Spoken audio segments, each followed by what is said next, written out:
มาเบิ่งระบบ iPhone Pro เฮาเนาะทุกคนเข้ามาหน้านี้นะมันจะเขียนว่า iPhone System เนาะ iPhone System มันจะเข้ามาเว็บไซต์ตัวนี้เนาะอันนี้คือเว็บไซต์ของ iPhone Academy เฮาเนาะอยู่ในเว็บไซต์มันจะมีหลายอันก็คือมันเราสามารถทำอิฐก็คือสร้างบัญชีฟรีเนาะเข้าใส่ระบบฟรีเนาะโดยสิมีเอไอของเราบอตของเราตอบคำถามได้เนาะสำหรับเรื่องเทรดอหย่างต่างๆจะมีอยู่ในมีหลายอันเนาะเครื่องมือว่าจะเป็นDelta Pro แบบไลฟ์แบบไลฟ์ชาร์ตเนาะแล้วก็มีOI Intraday มี Signal Dash เนาะมีระบบเทรดมีอันที่5คือ AI Analysis นะสามารถใช้ได้ทางอยู่โทรศัพท์แล้วก็ทางเว็บทาง iPad อย่างใดหมดเนาะตอนนี้เราปล่อยให้ใช้14มื้อเนาะ14มื้อฟรีอ่าสำหรับผู้ใดเข้ามาอยากใช้ผ่านคอมก็ได้หรือว่า iPad หรือว่าโทรศัพท์ก็ได้เนาะสามารถลงมาดาวน์โหลดอยู่ลุ่มสุดเนาะหรือไผบ่เห็นก็เทิงสุดมันจะเขียนว่าคำว่าดาวน์โหลดคลิกคำว่าดาวน์โหลดเนี่ยเนาะเรากดดาวน์โหลดแล้วเราก็มีคำว่า install ขึ้นมาเนาะให้ install เราก็ติดตั้งเลยเนาะติดตั้งอ่าหลังจากเราติดตั้งเราจะได้ตัวนี้มาเนาะเราจะได้หน้าต่างตัวเป็นเทรดแดชบอร์ดของเราเนาะอ่าอย่าลืมทุกคนถ้ายังเข้ามานี่บ่ได้นะให้ทุกคนเข้าไปล็อกอินก่อนเนาะอ่าเข้าไปสร้างบัญชีก่อน create account ก่อนเนาะอันนี้ก็คือค่อยเคยเข้ามาแล้วมันจะเด้งเข้ามาเลยเนาะเดี๋ยวลองออกใหม่เนาะถ้าตั้งแอปแล้วเป็นแบบนี้เนาะมันจะมีคำว่าล็อกอินเข้าผ่าน Gmail เนาะหรือว่าเอากรอกอีเมลใส่มันจะส่งลิงก์ไปหาอยู่อีเมลแล้วเราก็กดลิงก์อยู่อีเมลแล้วก็มันจะเด้งเข้ามาหาแอปเลยเนาะมันจะลิงก์เข้ามาหานี่อยู่ลุ่มสุดเนาะอยู่ลุ่มซ้ายมือสุดเดี๋ยวนะ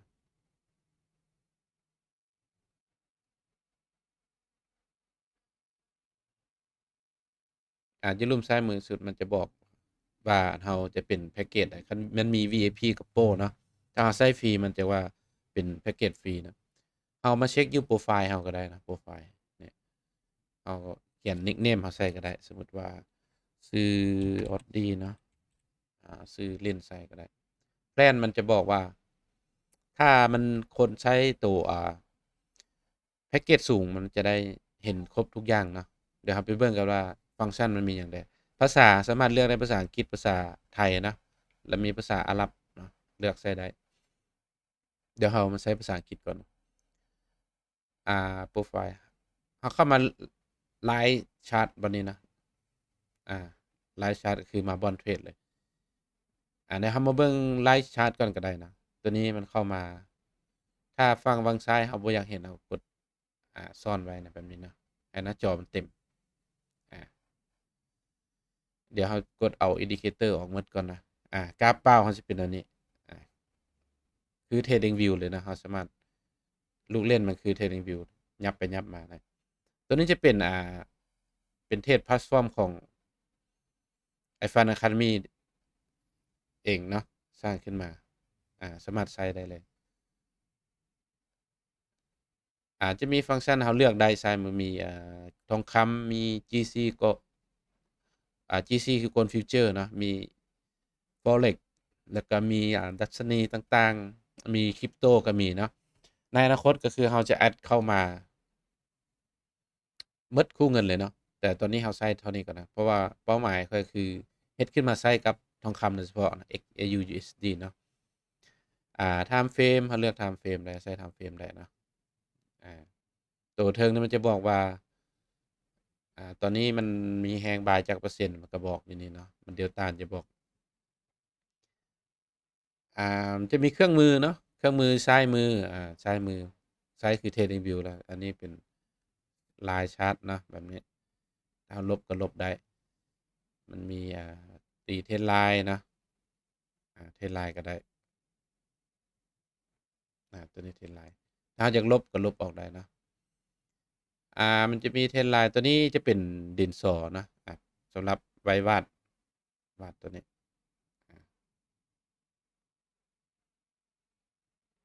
อ่วาดได้เนาะถ้าเราอยากลบก็ติ๊กใส่ตัวนี้ลบได้เนาะติ๊กเท่าละอันหรือว่าอยากกดย้วนถังขี้เหงื่อแล้วมันจะลบหมดเลยเนาะตัวนี้จะเป็นลูกศรเนาะลูกศรสมมุติว่าลงสิอ่าขึ้นแบบนี้ได้เนาะโอเคอันนี้เอาไว้วิเคราะห์กราฟเนาะตัวนี้เป็นฟีโบเนาะฟิโบนัชชีจะได้ค่าไหน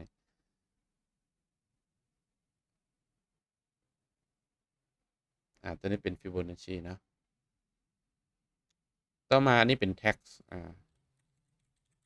สามารถวางแผนได้นะตัวนี้เป็น tax และมีอิโมจิเนาะอิโมจิเราสามารถใช้เอาไว้วิเคราะห์กราฟเล่นๆเนาะเราสิเอาตัวใดเป็นสมมุติว่าเนาะมีมีหลายอันเนาะมีบู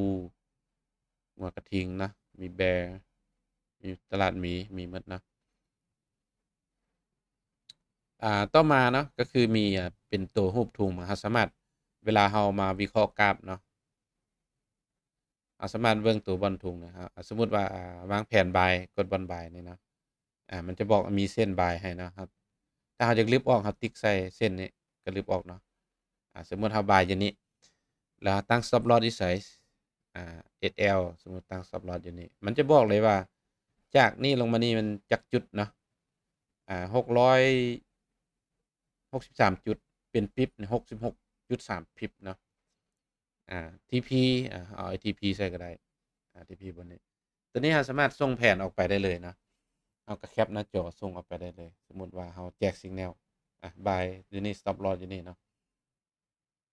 เซลก็มีนะสมมุติเซลอยู่นี่ stop loss อยู่เทิงก็ได้เนาะอันนี้ก็ได้อ่าแล้วมีอีกฟังก์ชันหนึ่งก็คือง่ายสำหรับดีสำหรับทุกคนคือ back test ได้เนาะback test อยู่โทรศัพท์ก็ได้อยู่นี่ก็ได้สมมุติว่าตัวปุ่มลุ่มสุดนะกด back test สมมุติ back test จากนี้ไปสามารถ back test ได้เลยเนาะเห็นบ่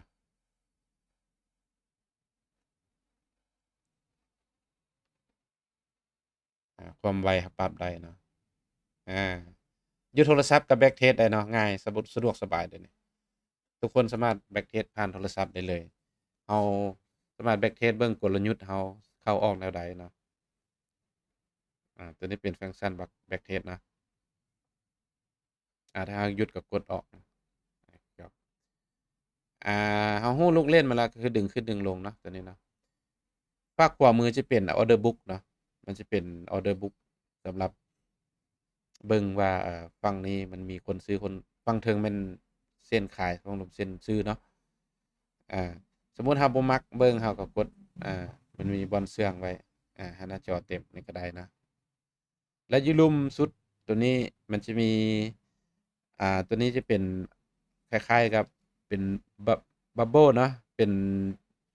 เราบ่อยากเบิ่งเป็นแท่งเทียนก็คือมันจะกวดจับว่าตอนนี้มีออร์เดอร์ใหญ่เข้ามาบ่เท่าใดมันจะบอกอยู่นี่เนาะแล้วจะมีเสียงแจ้งเตือนนะถ้ามีออร์เดอร์ใหญ่เข้ามาเราสามารถมีเสียงได้เนาะแล้วมันจะบอกว่าจะมีจำนวนล็อตเท่าใดแล้วก็ตัวลุ่มสุดเนาะจะมีอันนี้พระเอกน้องฟันเนาะอาตัวนี้สามารถสมมุติเราบ่รู้ว่าที่เข้าออร์เดอร์นั่นน่ะเรากดให้มันวิเคราะห์ให้ได้เลยนะกด Analysis ให้มันวิเคราะห์วิเคราะห์ได้ไทม์เฟรมใดนะเราเลือกไทม์เฟรม5นาที15นาทีถ้าวิเคราะห์ไทม์เฟรมสูงมันจะวิเคราะห์เป็น TPSL กว้างเนาะถ้า Day Trade แบบเราเล่นใช้ M5 พอดีเนาะ M5 หรือ M1 M1 นี่สิเป็นแบบ Scalping หลายกว่าเนาะถ้าเราอยากวิเคราะห์ทองคำก็กดใส่คำว่า Gold เนาะแล้วก็ Time Frame แล้วก็กดวิเคราะห์พอดีมื้อนี้ถือวันเสาร์เนาะตลาดปิดฉะนั้นมันจะบางทีมันจะวิเคราะห์บ่ได้นะเดี๋ยวลองเบิ่งก่อนหรือว่าวิเคราะห์มาแล้วตอนนี้มันให้คะแนนเนาะคะแนนอยู่นี่คะแนนสูงสุดเป็น C ต่อ C เนาะคัน C แสดงว่าสูงสุดวิเคราะห์ Time Frame M5 ฐานะอันบอกให้เซลล์เนาะเป็นตาเซลล์เนาะ confident confident ความหมายมันมั่นใจให้เซลล์74%เนาะทีนี้มันบอกให้เซลล์อยู่ราคาใด entry เนาะ entry ตัวนี้4382 4382เนาะราคา4382ตัวโซน2ก็4382.5 4382ก็อยู่นี่เนาะพอดี high ตัวนี้พอดีบนนี้นะบนนี้4382แล้วมันบอก stop loss นะ stop loss 43เป็น5stop loss อยู่เทิงนี้เนาะ stop loss อยู่เทิงเดี๋ยวลบออกก่อนมันบอกให้เซลล์4382โอเค stop loss 4385อ่า TP มันบอก TP 1 4377 4377บนนี้ถือว่า SL 300จุดเนาะ TP 500จุด TP 2เนาะ4370 4370พอดีโลเดิม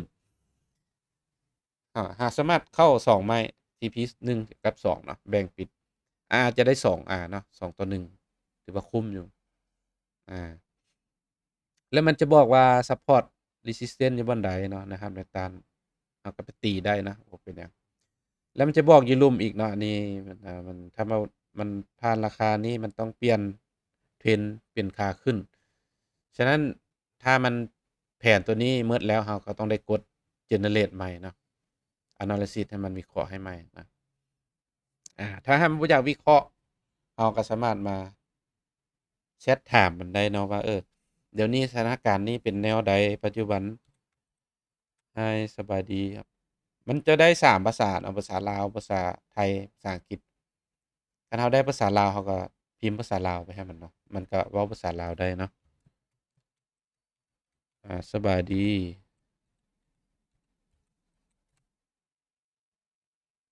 อา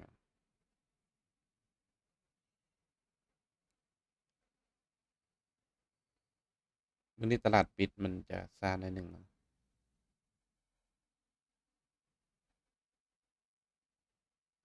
มันก็ว่าสบายดียินดีต้อนรับเด้อตอนนี้ราคาโกลด์เนาะ M5 อยู่ที่ราคา4382โครงสร้างอ่า lower high lower low ขาลงมันเป็นขาลงน้อยเนาะอยากให้วิเคราะห์เส้นอันนี้อันนั้นละเอียดบ่มันก็ว่าเลยสามารถบอกหรือว่าพิมพ์คิดบอกขอจุดเข้าสูงๆได้จุดเข้า set buy แบบคมๆจุดเซลล์จังหวะแม่นๆสินะเราก็สามารถถามมันได้เนาะหรือว่าเรื่องปิ๊บแม่นหยังอิหยังก็ได้ถามมันได้นะอยู่นี่เนาะลงมันได้เลยอันนี้คือผู้ช่วยอันนี้คือเป็นตัวแทนของข้อยเนาะข้อยเอาประสบการณ์ที่ข้อยเทศน์มา10ปลายปีก็คือเอามาไว้อยู่นี่เนาะเอามาไว้อยู่นำน้องฟันนี่หมดนะทุกคนมีน้องฟันอยู่ไกลแล้วก็อุ่นใจเนาะถ้าโคดบ่ตอบอยู่กลุ่มก็คือถามน้องฟันได้เลยนะอยู่นี่โอเคเดี๋ยวเรามาเบิ่งฟังก์ชันต่อไปเนาะก็คือเรื่องอ่าระบบต่างๆที่ก็มาเสริมทับ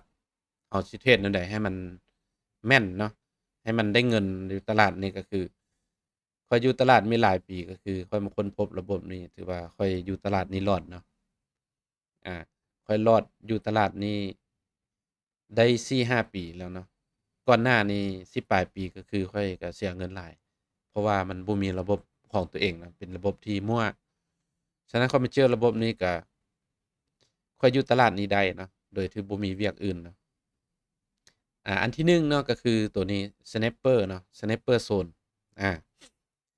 Sniper Zone ก็คือเป็นมันจะตีเอไอมันจะตีให้นะว่าโซนใดที่เป็นตาเข้า Buy เข้า Sell เนาะมันจะมีสีเหลืองสีเขียวสีเทาอ่ามันจะแตกต่างกันไปสีเทามันจะเป็นโซนที่ของ M30 นะอา ที่จริงมันก็เท่ากัน แต่ว่าสำคัญเบิ่งตัวเลข ตัวเลขนี้เนาะตัวเลขอยู่ขวามือสุดอาทุกคนจะเห็นตัวเลขเนาะให้เราสังเกตเบิ่งตัวเลขนี่นี่แต่ละเส้นตัวเลขจะบ่คือกันเนาะเว้าง่ายตัวเลขมันสูง มันเขียนว่า S นะทั้งหน้า S ตัวอย่างอันนี้มัน M15 S 32 S ก็หมายว่าสกอร์เนาะถ้าว่าสกอร์มันสูงมันเป็นโซนที่แข็งแรงเนาะสกอร์สูงเป็นโซนที่แข็งแรงต่ำสุดแม่น10สูงสุดแม่น90ฉะนั้นคือโซนสีเหลืองนี่เนาะยกตัวอย่างโซนนี้โซนสีเหลืองเดี๋ยวลบตัวเก่าก่อนโซนเหลืองนี่มื้อวันศุกร์ที่ผ่านมาเนาะโซนนี้โซนนี้สีเหลืองมัน2 level เนาะคันว่า2 level ความหมายว่ามันจะมี2เส้นอ่าอยู่ติดกันเนาะ2 level S34 เนาะ S34 อยู่นี่ S34 มันเกิด now นะตอนนี้ S34 ก็คือแสดงว่าความแข็งแรงเป็นระดับ34ฉะนั้นเวลามันต่ำแล้วเราหาโอกาสเซลล์ลงได้เนาะเซลล์ลงมาหาเส้นลุ่มอ่านี่คือกันนี่คือกันเนาะเวลามันทะลุลงมาเด้งเซลล์ลงมาหาเส้นลุ่มนี้เนาะเส้นนี้เด้งขึ้นไปถึงเซลล์ลงมาอ่าบายขึ้นไปฮอดนี้เซลล์ลงมาถ้ามันทะลุเส้นได้ย่อเนาะทะลุย่อบายขึ้นไปหาเส้นเทิงนะถ้าทะลุได้ย่อลงเส้นบายเนาะเขาเบิ่งจังหวะมันถ้ามันไปต่ำแล้วมันดีดกลับเขาก็เซลล์ลงมาหาเป็นสแคปปิงเป็นปิงปองไปเนาะแบบนี้เนาะเขาเข้าตามเส้นนี้สบายนะเส้นนี้ก็คือมันเฮ็ดมาจากก็คือมันจะมีในตลาดนี่เนาะมันจะมี pending order มีสมมุติว่าอยู่บอนนี้เนาะก็เอิ้นว่า buy limit sell limit ของรายใหญ่เนาะถ้าเขาตั้ง buy limit sell limit วันใดเวลามันไปต่ำมันมักจะเด้งนะนี่คือกันนี่คือกันมันจะเด้งกลับเนาะฉะนั้นเราหาจังหวะตัวนี้เข้าออร์เดอร์อาเส้นตัวนี้เราสามารถปรับได้2แบบเนาะบางทีบ่มักแบบนี้เนี่ยมันจะมีเส้นลงไปลุ่มเรื่อยๆเนาะมีหลายนะในลุ่มคันบ่มักแบบนี้เราสามารถเข้ามาบอน Indicator นี่เนาะมาคำว่า Snipper Zone เนี่ยเขาสิมีแบบลายเนาะหรือแบบโซนอาแบบลายก็คือมันจะเป็นเส้นซื่อๆเนาะเป็นเส้นแบบนอนอยู่นี้เป็นแบบไข่ป่าเนาะเส้นแบบจำเม็ดก็เห็นทางซ้ายมือเนาะซ้ายมือมันจะมีว่ามันมี S เท่าใดมันเกิดบ่อนใดเนาะอันนี้ก็คือมันเกิดอยู่บ่อนนี้เส้นนี้บ่อนนี้มันเกิดเส้นใหม่อยู่นี่อยู่นี่เกิดเส้นใหม่อยู่นี่เนาะอาอันนี้เราเบิ่งเป็นเส้นได้คือกันนะมันจะปรับได้2แบบอาCarbon Indicator มันมีหลายแบบโซนเนาะอันนี้แบบโซนหรือว่าเราปรับสมมุติว่าโซนมันมืดไปเราปรับแจ้งขึ้นมาก็ได้ปรับมืดปรับแจ้งได้เนาะแล้วแต่มักนะคันมักแจ้งๆก็ใส่แนวนี้คันว่าโอ้มันแจ้งโพดแล้วก็ปรับให้มันอ่อนๆลงแบบนี้ได้เนาะอาตัวนี้เป็นเส้น Sniper เนาะต่อมาคือเส้น Grid นะเส้น Grid เส้นนี้เดี๋ยวเอาเส้น Sniper ออกก่อนเส้น Grid ความหมายว่าเส้นนี้จะเป็นเส้นบ่อนที่ตลาดฟิวเจอร์เนาะตลาดฟิวเจอร์บ่อนพวกธนาคารหรือกองทุนก็จะตั้งออร์เดอร์ไว้เนาะก็จะตั้งออร์เดอร์ไว้อยู่บ่อนใดหลายๆเนาะอย่างเส้นแดงเนี่ยบ่อนนี้เวลามันไปต่ำแล้วมันมักกลับเนาะกลับลงมาหาเส้นลุ่มอาคันมันลงมาบางทีมันลงมาหาเส้นนี้เนาะขึ้นไปมื้อวันศุกร์มันก็ไปจบอยู่เส้นนี้เนาะ ฉะนั้นเส้นนี้เป็นเขาเอิ้นว่าเอาไปใช้เป็นแนวรับแนวต้านที่ดี เพราะว่าบ่อนที่รายใหญ่วางเขาเอิ้นว่าวางสัญญาล่วงหน้าไว้เนาะบ่อนหั้นฉะนั้นทุกเทื่อที่ราคาไปต่ำมันจะมีการเด้งกลับเนาะเด้งกลับบ่อนที่เขาเจ้า execute order ไว้เนาะเราสามารถเป็นแนวรับแนวต้านที่ดีเนาะหรือว่าเป็นบ่อนที่เป้าที่มันสิฮอดสมมุติว่าลงมานี่ขึ้นไปต่ำเส้นแดงเวลามันลงมาเรามั่นใจได้เลยมันจะลงมาฮอดเส้นลุ่มนี่เนาะผ่านเส้นลุ่มได้เรามันไปหาเส้นนี้อา เราฮู้ว่าเป้ามันสิลงฮอดไสนะเวลามันขึ้นฮอดไสขึ้นฮอดเส้นแดงนะอ๋อโอเคอันนี้ก็คือเราฮู้อันนี้คือเส้น Grid หรือว่าเส้น Oival เนาะในภาษาเทคนิคค่อยเว้าเนาะโอเคฉะนั้นเราใช้ตัวนี้เป็นประโยชน์เนาะต่อมาก็คือเรื่อง Pulse Heat Map เนาะตัวนี้เนาะตัวนี้มันจะบอกโซน Heat Map ว่า volume มันอยู่บ่อนใดหลายมันเป็น Heat Map Heat Map แบบนี้เว้าง่ายๆซะ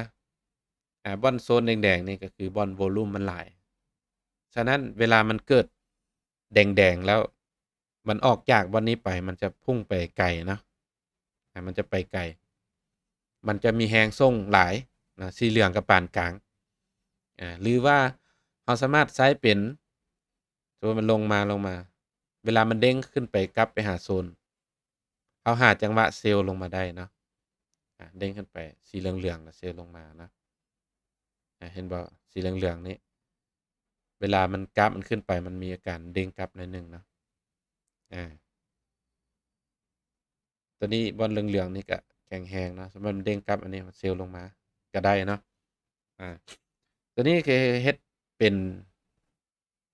แนวรับแนวต้านได้เนาะคือกันต่อมาจะเป็นเรื่องโฟลว์เนาะขวามือสุดโฟลว์ตัวนี้มันจะเบิ่งข้อมูล Delta เนาะเราสามารถยับไปไว้บ่อนใดก็ได้ตัวนี้เนาะไว้กลางก็ได้มันจะบอกว่า AI confidence ให้ buy จักเปอร์เซ็นต์เนาะ5% 5.9ต่ำสุดแม่น1เนาะสูงสุดแม่น90 40-50%นี่มันก็บางทีมันเกิดคือมันขึ้นวันศุกร์เนาะวันศุกร์ที่ผ่านมาเวลามันฟังบ่ายข้อมูล Delta ตัวนี้ขึ้นหลายมันจะขึ้นแรงแบบนี้เนาะมันจะได้ bullish แรงมันจะบอกว่า Trend เป็น Trend ขาใดเนาะ Bear Trend Bear Trend Bear Trend ขาหมีเนาะขาลง Bull ขาขึ้นเนาะแล้วจะมี Leaf Flow เนาะ Leaf Flow คือหมายปัจจุบันนี้เงินเข้าฟังบ่ายเท่าใด66ล้านกับ99เก้าเนาะฟังบ่าย51ฟังเซลล์63ล้านเพราะว่าตลาดปิดเฮาเบิ่งข้อมูลตัวจริงเว้าง่ายๆซะฝั่งใดชนะฝั่งบ่ายชนะสมมุติมันต่างกันหลายมันจะไปฝั่งบ่ายหลายราคามันจะขึ้นพุ่งเนาะพุ่งแบบนี้อาอาถ้าเงินเข้าฝั่งเซลล์หลายราคามันจะลงมาแบบนี้อาอันนี้เอาไว้เบิ่ง flow leaf flow เนาะเหตุการณ์ที่เกิดปัจจุบันอยู่ในตลาดเป็นเท่าใดฝั่งบ่ายชนะเฮาเล่นฝั่งบ่ายฝั่งเซลล์ชนะเฮาเล่นฝั่งเซลล์เนาะมันนี้มี indicator หลายอันอันนี้เราก็สร้างขึ้นมาเองหนึ่งก็คือ Delta เนาะอันหนึ่ง Delta มันจะบอกว่ามันจะแบ่งสีเดี๋ยวเอาตัว heat map ออกก่อนอันนี้เราเบิ่งตามสีเลยเนาะสมมุติว่าแท่งเป็นสีเทาแสดงว่าฝั่งบายกับฝั่งเซลล์สู้กันอยู่นะราคามันใกล้เคียงกันฉะนั้นเราบ่เข้าเทรดตอนนั้นเวลามันเกิดเป็นแท่งแดงปั๊บเราจึงเข้าเนาะแท่งแดงแสดงว่า Delta aggressive seller ชนะนะเราก็เล่นฝั่งเซลล์ถ้าเป็นแท่งสีเขียวแสดงว่า aggressive buyer ชนะอ่าแสดงว่าฝั่งบายชนะเราก็เล่นบายตามเขามันเป็นสีเทาแล้วก็ออกเป็นสีแดงเทาแดงเทาในนี้เราก็เบิ่งอาการนะครับเป็นสีเขียวปั๊บเอาเข้าไปตามมันเลยเนาะอันนี้คือเล่นง่ายๆเล่นแบบปิดตาเล่นก็ได้เนาะ เขียวเขียวซื้อแดงขายแค่นี้เนาะอันนี้เนาะ indicator ตัวนี้สำหรับคนที่บ่มักสับสนเนาะมีแต่เขียวซื้อแดงขายเท่านั้นพออ่าต่อมาจะเป็น VWAP นะ VWAP VWAP มันจะเป็นเขาเอิ้นว่าเส้นวอลลุ่มประจำวันเนาะแต่ละมื้อมันจะรีเซ็ตใหม่อันนี้วิธีใช้ง่ายๆคล้ายคือสิเส้นmoving average เนาะแต่ว่ามันจะแตกต่างมันจะบ่คือกันสมมุติอยู่กอง VWAP เราก็เล่นฝั่งลงเนาะอามันลงไปกองเด้งเข้ามาเส้นเนี่ยเราก็พิจารณาเซลล์ได้เนาะเราเบิ่งว่าวอลลุ่มมันอยู่ฝั่งใดอาถ้ามันยืนเหนือเส้น VWAP ได้เราก็เล่นฝั่ง buy เท่านี้นะอันนี้คือสรรพคุณของมันต่อมาจะเป็นเส้น Regram เนาะ Regram เส้น Regram มันจะบอกความแข็งแรงของเทรนด์เนาะอาเว้าง่ายๆซะอ่ตัวนี้เนาะคล้ายๆกับเส้น RSI เนาะคันมันสมมุติว่าราคามันขึ้นตลอดแต่ว่าเส้นนี้มันไหลลงเนาะเห็นเปล่าเส้นตัวนี้จะไหลลงความหมายก็คือราคาขึ้นแต่ว่าโมเมนตัมบ่ไปนำเนาะหรือว่าเงินในตลาดนี่มันหดลงอันนี้ก็ได้ระวังนะราคาขึ้นแต่ว่าเส้นนี้ลงมันมีโอกาสจะเด้งกลับเนาะถ้าว่าราคาขึ้นเส้นนี้ก็ขึ้นนำแสดงว่าไปถูกทางเนาะราคายังไปได้ถ้าราคาลงแบบนี้แล้วแต่ว่าเส้นนี้ดึงขึ้นเนาะอันนี้ผิดปกติแหละระวังมันจะกลับตัวอาคราวนี้เนาะเส้น Regram หรือว่าเส้น VR เนาะนะเส้น VR ต่อมา RSI 7นะ RSI 7ก็คือเราสามารถเบิ่งมันอยู่โซนลุ่มสุดให้ buy หาจังหวะ buy เนาะถ้ามันอยู่เทิงสุดเราก็บ่ต้อง buy หาจังหวะ sell เท่านี้เนาะมี Sweep Sweep ก็คือเราเบิ่งว่ามันกวดสภาพคล่องได้แล้วบ่ถ้ามันเกิด Sweep แสดงว่ามันต่ำ stop loss รายย่อยมันกวดสภาพคล่องแล้วมันจะกลับตัวเนาะ Sweep เนาะแล้วมี Absorption ก็คือว่าแนวใดดี Absorption มันสิเป็นเอิ้นว่าการดูดซับของรายใหญ่เนาะถ้ามีรายใหญ่เข้ามาเล่นมันจะเกิด Absorption ขึ้นมาหรือว่าเกิด ABS ขึ้นมาอยู่กราฟนี้เนาะอาต่อมาจะเป็นเขาเอิ้นว่า Last Track เนาะ Last Track Last Lot ความหมายมันจะมีปุ่มนี้เนาะตัวนี้ทุกคนเห็นบ่นี่แสดงว่ามันมีคนเซลล์อยู่นี่ 9,000 เนาะอยู่นี่ 5,000 ถ้ามันเกิดแบบนี้ระวังมันจะตบถ้ามันเกิดฝั่งลุ่มมันจะเป็น buy ฝั่งเทิงจะเป็น sell เนาะเอิ้นว่าเป็นออร์เดอร์ใหญ่เข้ามาเนาะ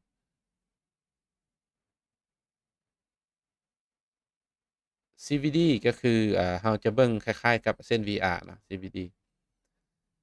จะมีเส้น moving average ก็คือสีทองเนาะ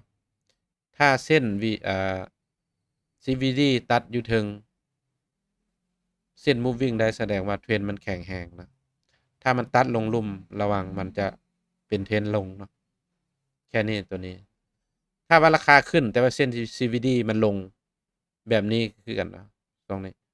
อันนี้ก็ได้ระวังนะมันจะกลับตัวเพราะว่าราคาไปแต่ว่าเงินบ่เข้าเนาะมันก็กลับตัวคือกัน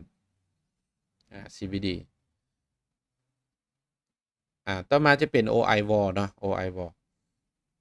เห็นว่ามันจะมีอยู่แถบเบื้องขวานะเห็นบ่มันคล้ายๆกับ Volume Profile OI Wall ความหมายก็คือเดี๋ยวเบิ่ง M15 มันก่อน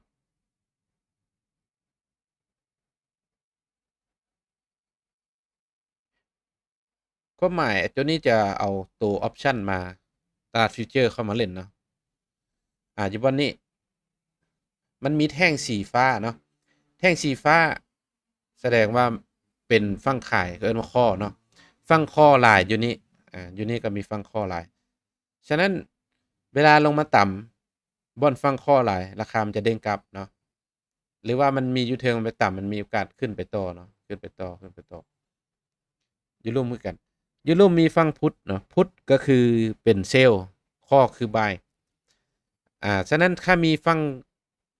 พุทธหลายมันจะราคามันจะลงเนาะฟังข้อหลายราคามันจะขึ้นเท่านั้นเนาะเป็นเอิ้นว่าเป็นบ่อนนะครับแนวต้านได้เนาะตัวนี้เนาะบ่อนนี้นะยกตัวอย่างเนี่ยมันจะขึ้นมาเป็นแบบนี้เลยเนาะเขาเอาไว้เป็นแนวรับแนวต้านได้ระวังราคากลับตัวสังเกตผู้ใดใช้งานไปสังเกตไปครับเข้าใจเนาะตัวนี้เนาะเอาตลาดฟิวเจอร์มาใส่เนาะต่อมาก็คือOI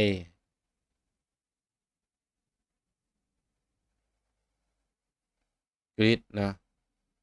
Fed อันนี้มัน Fed Watch News Event มี3อันแล้วก็จะมีอีกอันหนึงก็คือครบแล้วนะตัวนี้ตัวOI ในความหมายถ้ามันมีคอหลายคอความหมายฟังซื้อหลายนะราคามีโอกาสทางฟิวเจอร์เขาเจ้าซื้อหลายอ่าฟิวเจอร์ซื้อหลายฉะนั้นราคาสปอร์ตมันอาจจะขึ้นได้คือมันมือวันศุกร์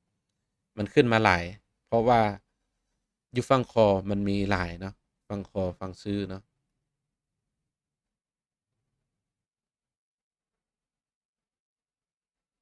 เนี่ยฝั่งซื้อสุดนี้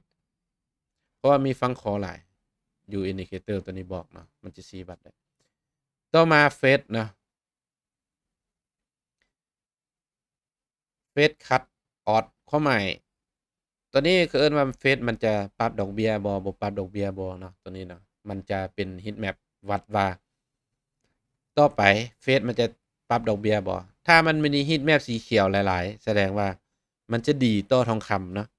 อาเราสังเกตง่ายๆคือถ้าเป็นสีเขียวมันดีต่อทองคำราคาทองคำจะขึ้นราคาทองคำจะแข็งถ้ามันเป็นสีแดงมันบ่ดีต่อทองคำราคาทองคำจะลงอา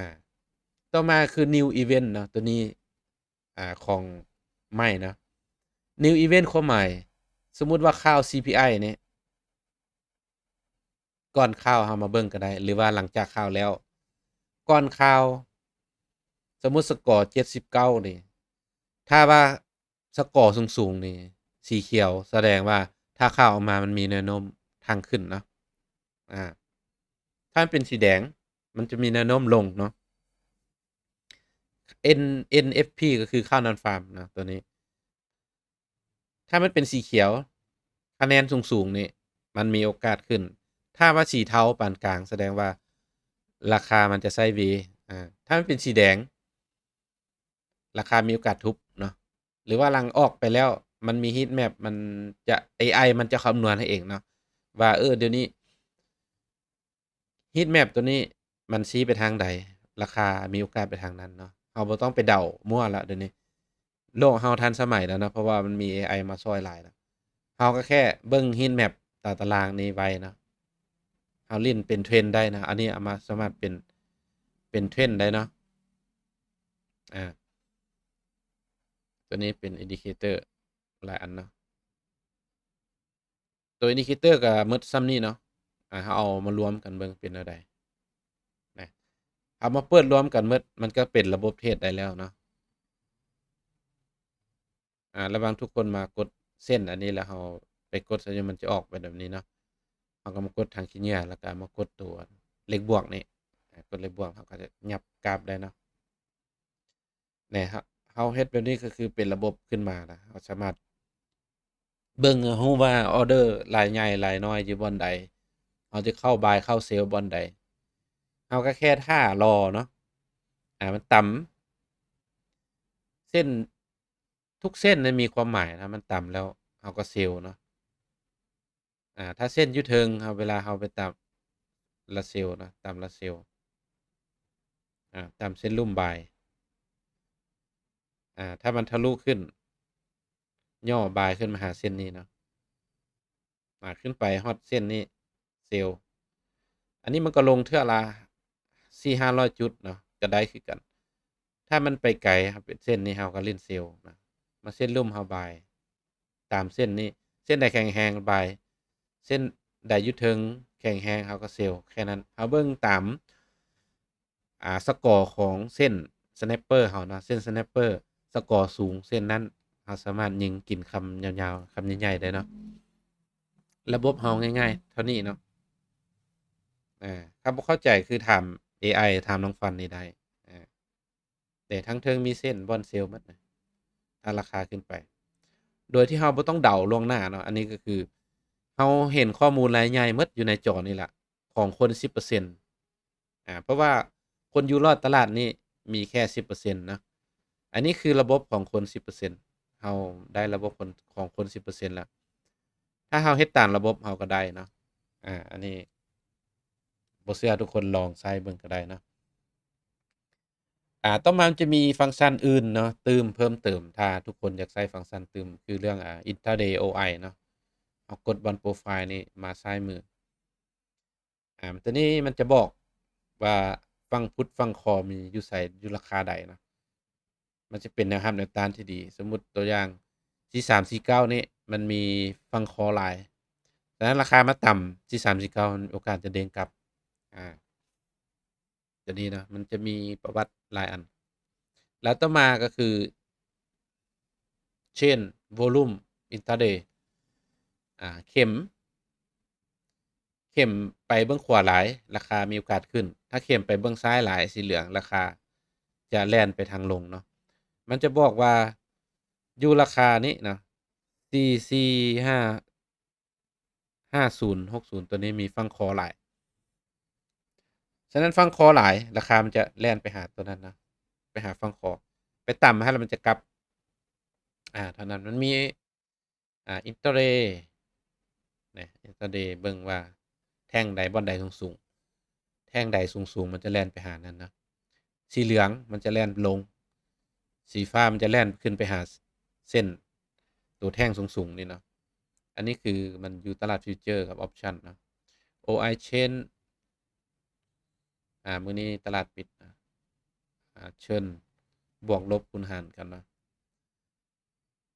อันนี้เป็นแอดวานซ์ขึ้นไปอีกเนาะอันนี้ต้องได้เรียนเติม แล้วจะมีไมโครไมโครนิวฮิตแมปตัวนี้สำหรับคนเล่นข้าวเนาะ AI จะสแกนมาให้เนาะมันจะให้สกอร์ตัวอย่าง19โมงวันพฤหัสข้าว CPI สกอร์มันจะให้น้ำหนักขึ้นลงแล้วมันจะตีความให้เนาะว่าถ้ามันออกมาซ้ำนี้79%มีโอกาสขึ้นAI เบียร์มันจะบอก bullish score ทองจะขึ้นเนาะข้าว CPI แล้วหรือว่าก้อนข้าวมันมีแบบนี้เราก็เดาทางได้เนาะแต่ว่ามันบ่วิเลต100%ตัวนี้เนาะเราก็มีตัวช่วยได้ว่านี่มันกองข้าวให้สมมุติข้าวGDP Net ก็คือมันจะอยู่แบบบ่แข็งแรงอ่าถ้าแดงตัวอย่าง FOMC ถ้าเป็นสีแดงทองก็มีโอกาสลงเนาะมันจะบอกหลายคู่เงินอยู่ลุ่มมี XAU มี EU มี JPY มี GBP เงินปอนด์เนาะ Net 100 US30 น้ำมัน BTC ข้าวมันจะกระทบหาหยังถ้ามันเป็นแดงเนาะมันจะเฮ็ดให้คู่เงินตัวนั้นอ่อนถ้ามันเป็นเขียวจะเฮ็ดให้คู่เงินนั้นแข็งอาบัดนี้เราบ่ต้องเดาแล้วเราบ่ต้องคิดอย่างอื่นเราก็แค่ฮอดมือข้าวเข้ามาเบิ่งนี่เราก็เอาไปตัดสินใจในการซื้อขายได้เนาะFed Watch เนาะมันจะคำนวณมาวิเคราะห์อีกว่าเฟดมันจะขึ้นดอกเบี้ยบ่มันจะลงดอกเบี้ยบ่มันจะคัตดอกเบี้ยบ่จักเปอร์เซ็นต์ความเป็นไปได้จักเปอร์เซ็นต์มันจะบอกอยู่นี่นะอาแล้วมันจะมาบอกว่าลุ่มสุดเนาะทองคำจะเป็นแนวใดมันจะบอกว่า bullish gold เพราะว่าโอกาสที่มันคำนวณมานี่มันจะดีต่อทองคำทองคำจะเป็นเทรนด์ขาขึ้นเนาะตัวนี้เอาไปตัดสินใจได้ถ้าบ่เข้าใจตัวใดก็แค่แคป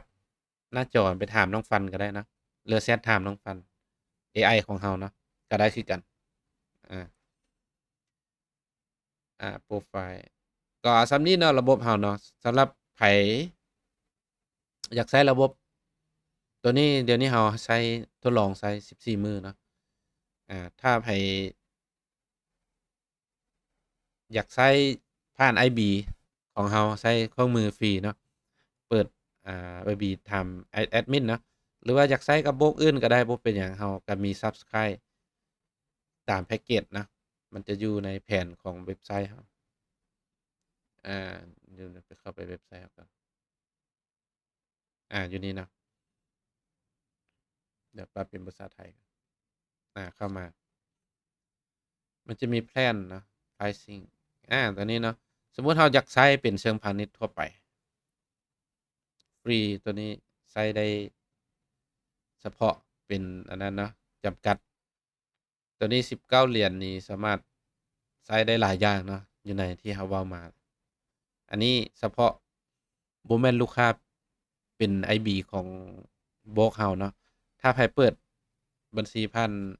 IB ของเราก็คือสามารถใช้ได้ฟรีเนาะแจ้งเลขพอร์ตกับอีเมลมาที่เอาสามารถเข้าไปตัวนี้นะครับเปิดให้เนาะมันจะมีเวอร์ชัน VIP จะมีหลายอันตัวนี้เนาะในอนาคตหรือว่าสามารถทักเข้ามาบนแอปนี้ได้เนาะ51507878นี่ได้เนาะทักหาแอดมินได้เนาะขอบใจเดี๋ยวมื้อหน้าสิมาอัปเดตระบบใหม่เนาะโชคดี